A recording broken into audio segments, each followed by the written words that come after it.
Би одоо нэгдэн шилжүүлж байна те. Тэгэхээр энэ нь олдмол байж болно мөн төрмөл байж болно. Тийм байж болно гэсэн үг. Тэгэхээр нийт хүн амд ер нь хэрэг тохиолддог вэ? За ер нь бол баг 3 үндэстний нэг нь бол шилтэй. Бага. За тэгээд төрөлхөх болвол яг хөвчлөө угаасаа төрөлхөөсөө ямар нэгэн харааны асуудалтай ч юм уу удамшлын асуудлууд айгүйх байдаг. Тэгвэл сүүлийн үедэд нөгөө технологийн хөгжилтэй холбоотой хүрээлэн боо орчинтой холбоотойгоор олдмол байдлаар хурлын ажигтай болж байгаа тохиолдол бүр маш ихсэж байгаа.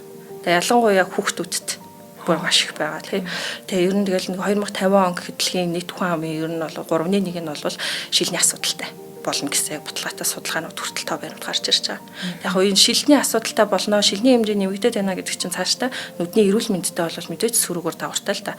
Юм харахгүй байна гэдэг чинь хүний хувьд аягүй хэцүү байхгүй юу? Тэгээ хүн ямар нэгэн байдлаар яг тийчилж болохгүй ч гэсэн бусад эргэтнэлээр дутуутай явж бол чаддаг ч гэсэн юмыг харахгүй явна гэдэг бол асар их нөгөө амьдралаас авах ямар ч таашааллыг байхгүй болгодог. Хүн зөвхөн нүднийхээ хараа гэдэг эргэтнээр нэг л зүйлийг хараад тэрийг хүрхгүй амтлахгүй байдлаар шууд 80% мэдээллийг нүдэрээ хараад олоод авчдаг. Мэдээж хараа гэдэг бол бүх хүний хувьд маш чухал асуудал.